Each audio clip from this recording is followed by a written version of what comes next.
حضرات کی خدمت میں اس خوبصورت جوڑے کے اس بندھن پہ میں سب کو مبارکباد پیش کرتا ہوں۔ میں نے ایک جگہ حدیث پڑھی تھی جس میں یہ تھا کہ شیطان اپنا تخت بچھا کے بیٹھا ہوا تھا اور اس کے چیلے چانٹے اس کے پاس کھڑے تھے۔ وہ ہر ایک سے پوچھ رہا تھا، ہاں بتاؤ میری تعلیم، میری تربیت، تو نے اس کا اظہار کس طرح کیا؟ کوئی کہتا کہ آج میں مسجد کے قریب ایک بوڑھے سے ملا جو سارا دن ساری رات اللہ کی بارگاہ میں سر جھکاتا ہے، لیکن میں نے اس کو مسجد میں جانے سے روک دیا، اس کی طبیعت کسی اور طرف لگا دی، وہ اس کو میں نے اللہ کے در سے محروم کر دی۔ شیطان نے اس کی بات سنی اور کہا چل ٹھیک ہے جا۔ دوسرے کو بلایا، اس سے پوچھا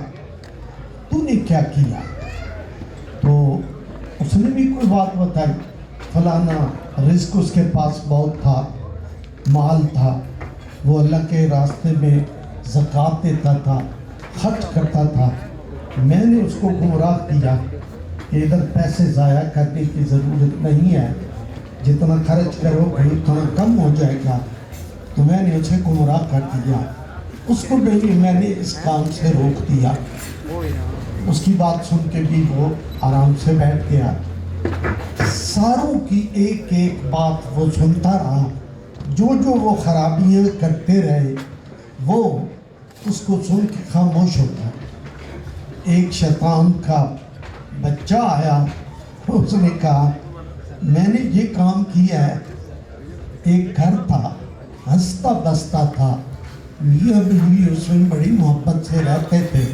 ان کے گھر میں اللہ کی رحمتوں کا نزول ہوتا تھا، ان کو کسی چیز کی کمی نہیں۔ مرد عورت کو دیکھ کے راضی ہوتا، عورت اپنے مرد اور شوہر کو دیکھ کے خوش ہوتی۔ پھر میں نے ان کے گھر میں نفرت کا بیج بویا، پھر میں نے ان میں ناچاکی ڈالی، پھر میں نے ان میں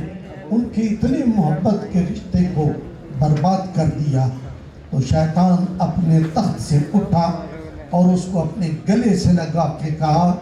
کسی نے نماز سے روکا مجھے کوئی فرق نہیں، کسی نے زکوٰۃ سے روکا مجھے کوئی فرق نہیں، ہاں یہ کام وہ کام ہے جو نسلوں کو برباد کر دیتا ہے، اس لیے میں تجھ پہ بہت خوش ہوں۔ مجھے حضور نبی رحمت کی ایک حدیث پاک یاد آتی ہے۔ آپ سیدہ خدیجہ الکبریٰ رضی اللہ تعالی عنہ، وہ اپنی صاحبزادی حضرت سیدہ فاطمہ الزہراء کو بلا کے فرماتی ہیں، فاطمہ اپنے بابا جان کے پاس جا، وہ تم سے بہت محبت کرتے ہیں، میری ایک سفارش کر دے۔ وہ کہنے لگی اماں جان بتائیں کیا سفارش کروں؟ تو انہوں نے کہا سفارش یہ کرو، میرے مرنے کا وقت آ گیا ہے، میں ابھی جانے والی ہوں، میری خواہش ہے کہ تم جاؤ اپنے والد عظیم سے یہ کہو کہ اپنے تن کے اوپر وہ جو چادر لیتے ہیں نا وہ مجھے دے دے، تاکہ میں مروں تو میرا کفن اس میں ہو اور میری بخشش کا سامان ہو جائے۔ حضرت سیدہ فاطمہ دوڑتی ہوئی اپنی والدہ کے پاس گئے، والد کے پاس گئے، عرض کرتی ہیں میری اماں یہ خواہش کرتی ہے آپ اپنی چادر دیں اور میں ان کو دوں تاکہ وہ اس میں اپنا کفن بنا سکے۔ تو آپ نے ارشاد فرمایا، آپ نے فرمایا میری بیٹی فاطمہ تیری جو ماں ہے نا، مجھے جب کوئی مانتا نہیں تھا تو اس نے مجھ پہ ایمان لائے، لوگ اپنا رزق مجھ سے روک رہے تھے، اس نے اپنا رزق میرے راستے میں خرچ کیا۔ مجھے جو راہ تیری ماں نے دی ہے وہ کسی اور نے نہیں دی، اگر تیری ماں مجھ سے میرے تن کی چمڑی مانگتی تو میں اس کو وہ بھی دے دیتا۔ حضرات محترم، میں نے یہ مثال اس لیے پیش کی ہے کہ سب سے بڑی معاشرے اور سوسائٹی کی بربادی یہ ہوتی ہے جب دو گھر جڑنے پہ آتے ہیں تو ان کی بنیادیں درست نہیں بیٹھتی، ان میں محبت کا وہ جو بیج ہے وہ نہیں بویا جاتا، وہ اگر بوتا۔ میں اکثر دوستوں سے کہتا ہوں کہ آپ پنیری لگائیں نا کسی بھی پودے کی تو آپ کو اس کی راکھی کرنی پڑتی ہے، اس کو سنبھالنا پڑتا ہے، موسم کی سختیوں سے بچانا پڑتا ہے۔ اگر سردی آ جائے تو یہ آپ سی ڈی اے والوں کو دیکھتے نہیں ہیں کہ وہ جو پھول ہیں ان کے اوپر انہوں نے درخت ہیں ان کے اوپر وہ لگاتے ہیں تاکہ وہ پالے سے ککر سے محفوظ رہے، اور وہ بچ کے جب ان کی عمر اتنی ہو جائے کہ وہ ہر قسم کی زمانے کی سختیاں خود برداشت کر سکے تو اس وقت وہ اوپر سے اس کو اٹھا دیتے ہیں۔ یہی حالت ہے انسانی رشتوں کی بھی، جب ایک بچی اور ایک بچہ آپس میں جڑتے ہیں، آپس میں ملتے ہیں، دونوں گھروں کے بزرگوں کا یہ فرض بنتا ہے کہ اس پنیری کو اگنے سے پہلے اس کی حفاظت کرے، اس کو پیار کرے، ان کو سنبھالے، ان کی آپس کی رنجشوں کو دور کرے، ان کو زندگی کی مشکلوں کے بارے میں ان کو آگاہی دے تاکہ زندگی آسان ہو سکے۔ آج ہمارے جو بچے ان رشتوں میں جڑ رہے ہیں، پہلے تو میری دعا ہے میرا رب ان کی حفاظت فرمائے، میرا پروردگار ان کو آپس میں محبت دے، میرا مالک ان کے لیے زندگی آسان بھی کرے اور ان کو اچھی نسلیں عطا فرمائے اور انہیں پاکیزہ رزق دے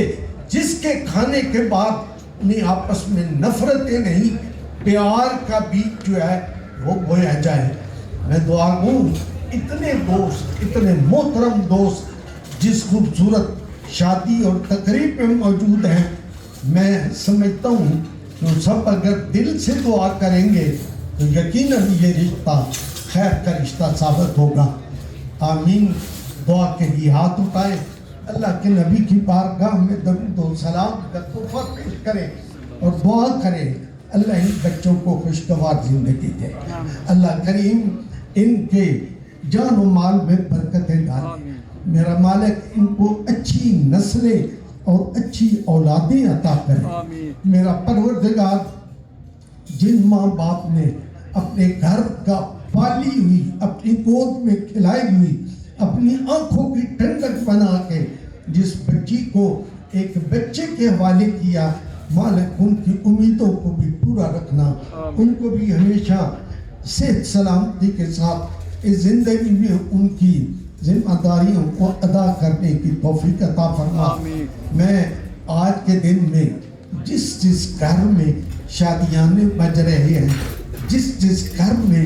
بچیاں دلہن بن رہی ہیں، جس گھر میں ہماری آنکھوں کے نور ہمارے بچے جو ہیں وہ سیرے باندھ رہے ہیں، مولا کریم آج کے دن ان سب کو برکتوں، بختوں اور خیر سے نوازے۔ آمین یا رب العالمین اجمعین۔